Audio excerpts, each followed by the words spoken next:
Hi, this is Neal Morse, and you're listening to the Progcast.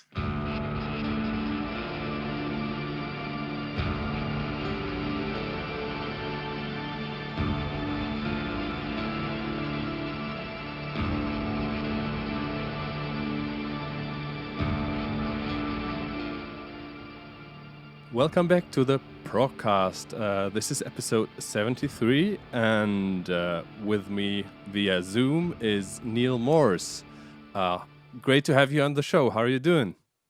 Really good, man. Really good. Getting ready for Morsefest. I'm practicing. That's great to hear. I'm sure we're gonna talk about all this in a second. We like to start our shows, our episodes, with a little section that is called "What's in Your Walkman." So I would like to ask you what you've been listening to currently, what you would recommend to the listeners out there. Something could be something new, could be something old, something prog, something not prog, whatever you want. Really. Oh, well, there's Flying Colors Third Degree, certainly. Most of the stuff in my playlist is stuff either I'm working on. I've got like all the music for Morsefest in here and the final mixes of Sola Gratia. I've got something called songs for when we're on a cruise, like songs that my wife likes as well. So that Okay. has some like Elton John and some Beatles and things like that. I really like this guy Joey Frevola. He has a really cool prog album that's on Waterfall. That's on my app. There's also a young artist named Chris Riley, a local guy here that has some demos that I'm really excited about, but that's not available for the public yet. But yeah, lots of cool things going on. Okay, cool. There was some great recommendations there, I guess. About Joey, he also plays in Kyros, and Kyros is one of my favorite albums, the Selecta Dreams, the latest Kyros album. And Yeah. actually, I'm super happy that you mentioned him and his solo album, because when it dropped, like I think maybe 2 years ago, we actually premiered one of his singles at the Progspace, and I never got around to check out the whole album. And now I'm such a huge fan. I became such a huge fan of Kyros, and I've just always forgot to check it out. So now is the time to check out Joey Frivola's solo album. That's what I'm gonna be doing. Good. Yeah, he's really an extraordinary artist. I'm kind of embarrassed. Sometimes people give me music, and it can take me a while to get around to it, like because I'm so inundated with different projects going on at the same time. Like right now, I'm practicing for Morsefest, and the mixes for Transatlantic 5 are coming in, and I just can't get in the headspace to even listen to them because I'm practicing. So that's the way how my life is a lot of the time. So Joey gave me those a CD of his, and I kept it like on in my bag that I take on my airplane flights and things for a long time. It took me like a year before I finally listened to it. I'm so embarrassed to say that, but when I finally did, I called him up and said, "Dude, this is really great. What can I do? Can we put it on Waterfall?" And yeah, he's really a great artist. Yeah, he also plays in another band, and the name is escaping me right now. But maybe I will come back to it throughout the show. Yeah, I've heard his other things. I just can't remember the names either. And I remember thinking they were really good too. Like there's a CD. Maybe it's Kyros. Maybe it's another thing of his. It, I will. I'm pretty sure I will somehow get back to the name. I remember the cover artwork um, from last year's album, and the band kind of fell apart after that. Um, I will find it out during this show.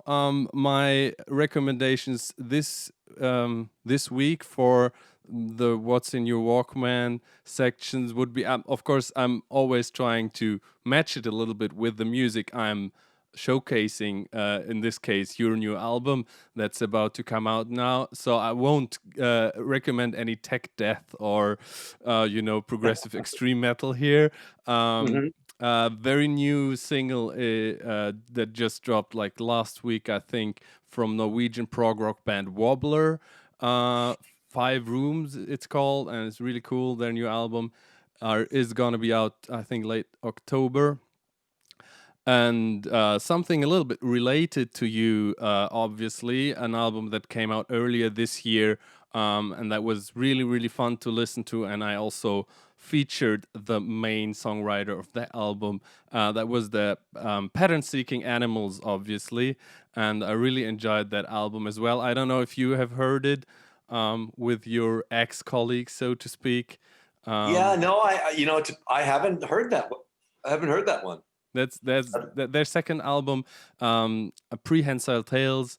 Really cool listen, and I think my from there's obviously 2 longer songs towards the end who are really cool, but from the shorter songs at the like the first half of the album, in the first half of the album, there's one song called Elegant Vampires, I think, and it's got just this amazing Dave Meros bass groove, and that's what I really love about it. That would be my 2 recommendations in the What's in Your Walkman section. But we want to talk about the new Neal Morse album, of course, that's coming out this Friday. Yes. So it is called Sola Gratia, as you just said, and it actually I was looking at your solo discography, and I was like, which albums would you count into like your full solo album, studio album discography? The what can I say? The how many solo albums did you do before? And you just always had so many projects going on, and that I was not sure which album to count and which not. So is there any do you keep track of all your different projects? Not really. I mean, I don't. I'm not usually looking back. I don't know. Mike's more of an archivist, so Mike would be able to tell you how many albums we've made and all that kind of stuff. But yeah, I don't really keep track of that. But for people who haven't been following your solo output that closely, and also the themes, of course, you're talking about, and it's probably still pretty easy to see that there might be a connection to the 2007 album Sola Scriptura, and so maybe we can you can start with telling us a little bit how you approached this album, as the albums you put out the last years were like the 3 Neal Morse band albums, and then the Jesus Christ the Exorcist musical. How did you come back to this kind of solo album? It just felt like a good time to do that again. It seemed like it was the right kind of cycle. It was interesting. I was praying and thinking about what I was going to be doing in 2020 towards the end of 2019. In October and November, and I was trying to think, well, what would we do for Morsefest next year? And I'd hoped that we would be able to do the new Transatlantic. That seemed like the season that it would be. And that wasn't going to happen because Pete had committed the whole year to Marillion and wasn't available for anything. And so that wasn't going to happen. And then Mike was going to be out like most of the year with Sons of Apollo. And I thought, what am I going to be doing? Everything I tried to do, like I tried to put together some other things, and they all fell apart. I tried to book some solo shows, and it just didn't feel right, And so I just had this open schedule. So it wound up being great, of course, because then COVID hit, and I didn't have anything I had to cancel, except Cruise to the Edge with Flying Colors. Yeah. But yeah, and it just seemed like, well, it's this kind of open year. Maybe it would be a good time and I was thinking in January, if I could write something that was good, really good, if I was inspired and I wrote something, really quickly, maybe we could get it out before Morsefest and debut it there. So that was kind of what was in my mind when I started to write this in February. And yeah, how is it connected to Sola Scriptura topically? I mean, it's two different stories. I know that much, and I also know the vague outline of these stories. So how did you come to think, let's do this story this time around, and maybe tell us a little bit about the specific story you picked out? Yeah, well, I'm not sure why, but I've become the go-to guy when people have ideas about prog concept albums. Maybe because I've made so many, right? So people very often at the meet and greets and things will say, "Hey, have you thought about making a concept album about this or that?" And a lot of people had mentioned the possibility of me doing one on the Apostle Paul, and it had stayed in my mind. And then I started when I was having all these musical ideas, I started to kind of do a bit of a scouting expedition, like let's try some things about Paul and see how it feels. And some of the stuff was about him persecuting the Christians. And right around that time, it was a lot of different factors. Right around that time, my wife and I were talking about it. And she said, from the other room, she said, "Yeah, it'd be good for you to do another solo album." And for some reason, I thought she said Sola. And it sparked this idea in my mind about doing another Sola. And I was reading this book, or actually listening to a book on tape that talked about the 5 solas. It wasn't just Sola Scriptura, it was also a bunch of other solas. And so that was kind of how it started. And I think what the stories have in common mainly is the persecution factor, the factor of, you got different people saying, "Hey, we know God's will and we know you're wrong, and so we're going to persecute you." And on Sola Scriptura, in Martin Luther's case, it was the church of his day. In Paul's case, it's him. And then, he's the persecutor. And then, and Stephen, I talk about quite a bit about the stoning of Stephen also on this album, Sola Gratia. And so Stephen kind of represents the true believer, so to speak. And Paul, for most of the album, represents the persecutor who thinks he's doing the will of God, but is not. And so that's kind of the connection, is this this kind of violent spirit opposing and fighting with the true spirit, so to speak. I listened to the album, of course, already. I had the time yesterday to listen to it once, and I had the feeling that musically, the second half felt, I don't know, more classic proggy to me. I don't have it open now with the track list, but I think a song like, I think it was the third single, "Building the Wall," with it, with its stadium arena rock type. It sounds fairly different to the classic Neal Morse prog rock that is presented in the second half. So how do you go about in your songwriting process when you when you have these different stations in these in the stories, and is there any when you're writing the songs, and you have, okay, this is gonna be this chapter, this is what happens in this chapter, does it happen naturally what kind of direction the song will go into musically? Oh yeah, sure. Yeah, it's very instinctive. I mean, basically, you're riding along and following and playing things and go, yeah, oh yeah, that's cool. Well, what should happen now? What do I want to talk about now?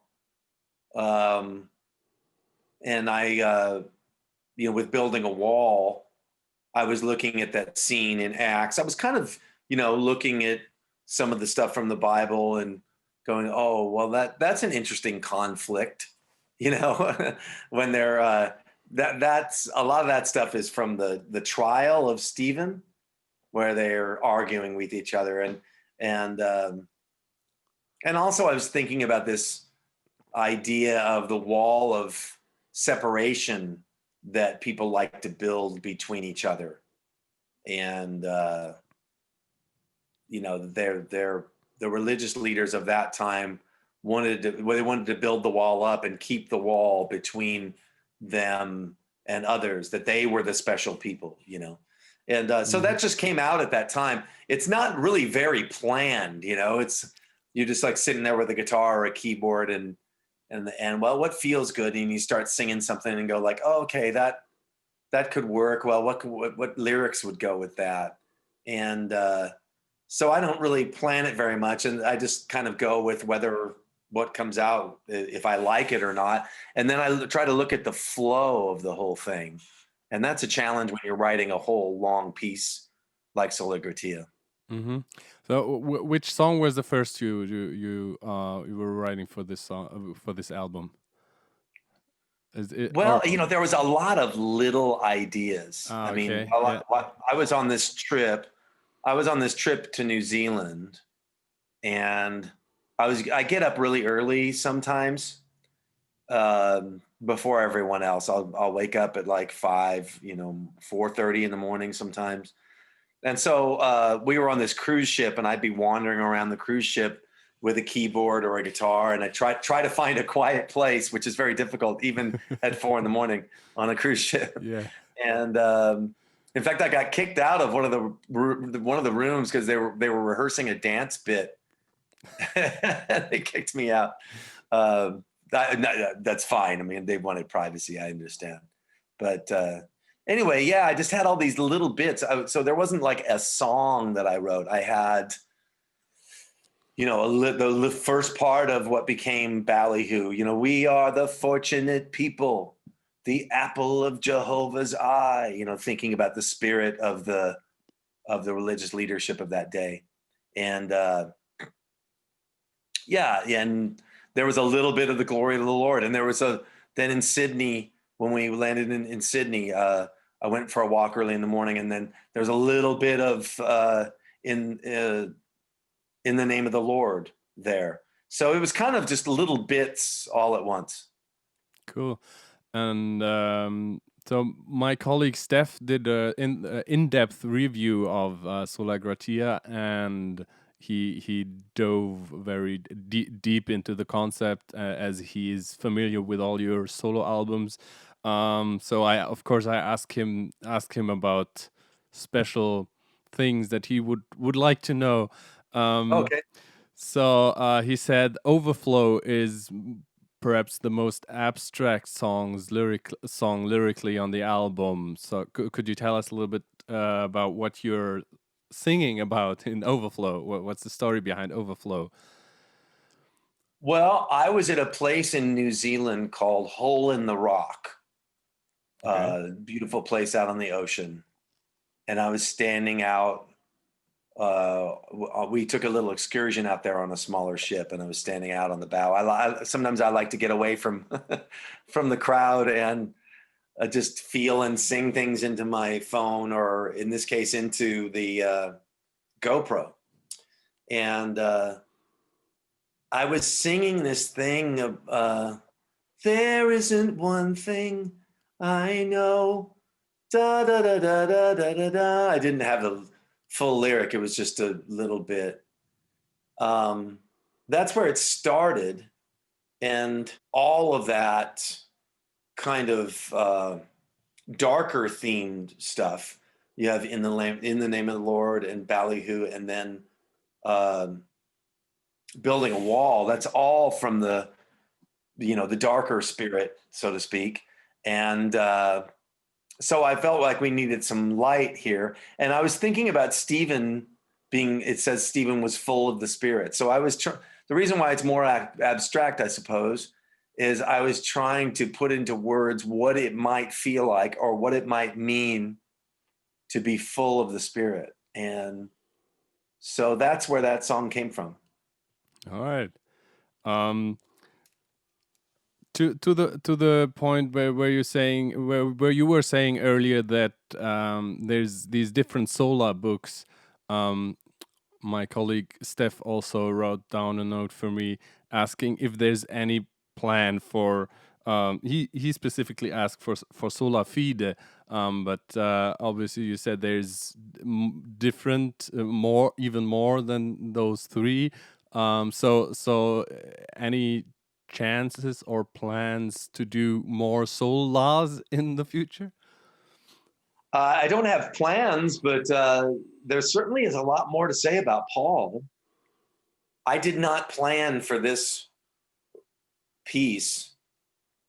I figured if you're going to write an album about Paul, you maybe do a little bit of backstory, and then you hit the road to Damascus, which is the big conversion time, and then get into his life and his ministry. And I just wouldn't have expected that basically the road to Damascus is very close to the end of the album. And so there's a lot more to say about Paul. So God willing, maybe I'll do another one on him, or it could be a whole series. All right. You also told us already that you're always juggling so many different projects to an extent that you barely have the time to listen to any other music apart from Sola Gratia now.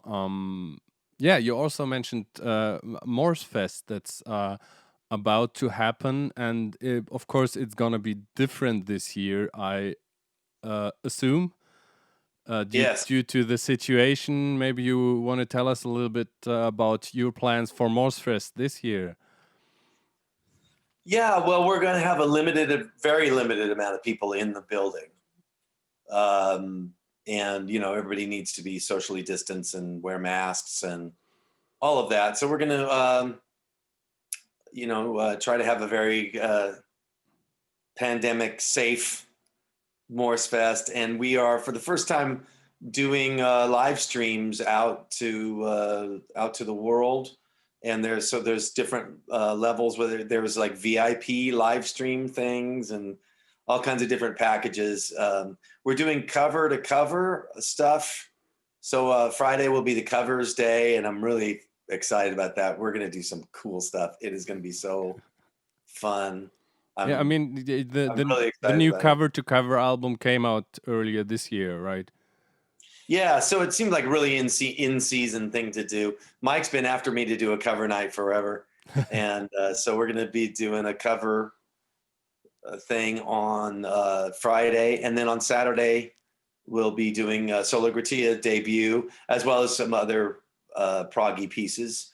Well, all with the Neal Morse band and with horns and strings and background singers and percussion. Nice. And the whole 9 yards and the bells and whistles and there's all kinds of free goodies and crazy cool things. They made like a Morsefest 2020 Yeti cup and there's just all kinds of cool stuff. You can look it up. You can look it up at nealmorse.com. They have all kinds of things that they're giving away and things. All right. You just mentioned that it's going to be the Neal Morse band performing with you, the Neal Morse solo album, Sola Gratia, on the Morsefest. So how did the personnel for the album look like? Apart from you, obviously playing and singing most of the stuff, I guess. Yeah, well, all of those guys worked on the album. Mike did the drums. He did most of the drums. Actually, I kept my demo drums on Building a Wall because they were just simpler. Because I can't play drums very well, so I just keep it pretty simple. Yeah. And sometimes that's the approach you want. But yeah, so Mike played at his house. It's the first album we ever made remotely without getting together in a room. Yeah. Or multiple rooms.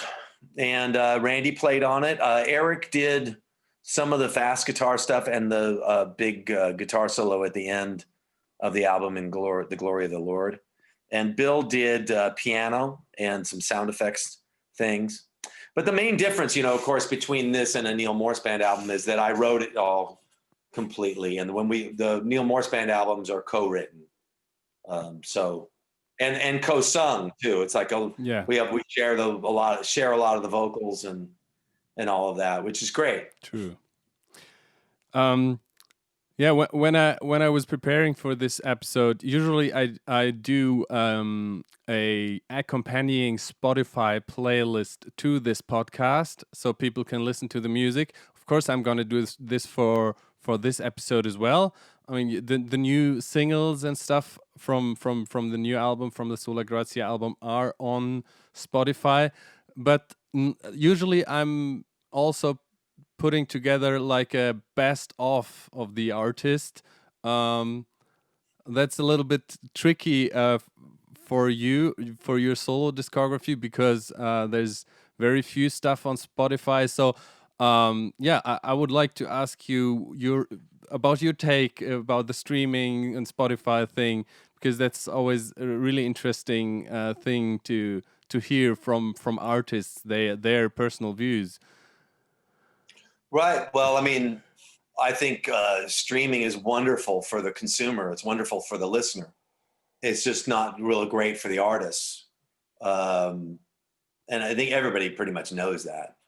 That's not news. I don't think it's. I don't think it's sustainable. Yeah. I don't think it. It's not a.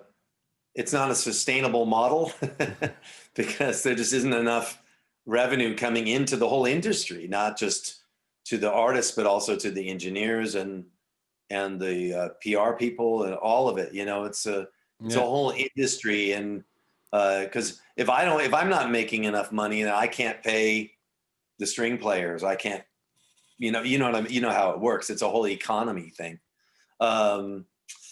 Anyway, so I started Waterfall, my own streaming app, and you can get Waterfall on your phone and stream all of my music, and even things that aren't my music, like Joey Frevola's album, Okay, Eric Gillette's album, and then all kinds of stuff of mine that is totally obscure and it doesn't exist anywhere. It's all on Waterfall, and you can get that at waterfallstreaming.com. It sounds cool. So the decision to put your stuff on Spotify from now on as well was probably a label decision then, from Inside Out, I guess. That's an Inside Out thing, yeah. Oh, okay. I had a quick look at my phone in the meantime, and I found out that the other band from Joey was called Edge of Reality. Edge of Reality, that's it. Yes, it's a little bit more metal, but the album was fantastic as well. Yeah. Really good. So I'm gonna put something in the Spotify playlist from that one as well. Cool. And yeah, we were talking about Morsefest as one of the most immediate upcoming plans of you. Further after Morsefest, you already mentioned there's Flying Colors live in London. That's coming out as well. Yeah, that's coming out really soon. It's beginning to ship, actually. And then there's going to be Jesus Christ the Exorcist live, the performance we did at Morsefest in 2018. Oh, okay. Will finally be released, December 4. And in time for Christmas. yes. And then on the horizon at some point will be the next Transatlantic album. That's one I'm definitely looking forward to, as a long time progger and transatlantic fan, or of course also the bands that are the personnel of transatlantic, where the bands where they come from. So I see you're keeping busy as always, putting out a lot of music, I want to wish you a lot of success with the new album, and of course the socially distanced Morsefest. And I think I'm not the only one when I'm saying we hope things will look better in the next year, for the world as a whole, but also for the live music industry, obviously. So Indeed. Fingers crossed we might have the chance to see you with one of your projects live again, not only on Morsefest but also on tour somewhere in the world. Yes, we can't wait. Yeah, me neither. It's I'm craving live concerts so much now. We here in Germany, it's looking actually quite good. We started also with smaller live events with limited capacity and socially distanced, with seated venues and masks and all that. But of course, it's not the same, and you can't. A bigger tour is not really sustainable because of the limited amount of paid audience you can get in, obviously. But yeah, fingers crossed this too shall pass, and we will hopefully see each other down the road at one point at a concert. Yes, indeed. Thank you so much for talking to us, for being on the Progcast, Neal. It was a pleasure. All the best, and to our listeners, thank you for listening. Thank you for tuning in. Thank you. Thank you. Thanks for having me, man. Appreciate it. Take care of yourself, take care of your loved ones, and listen to great music. Right on.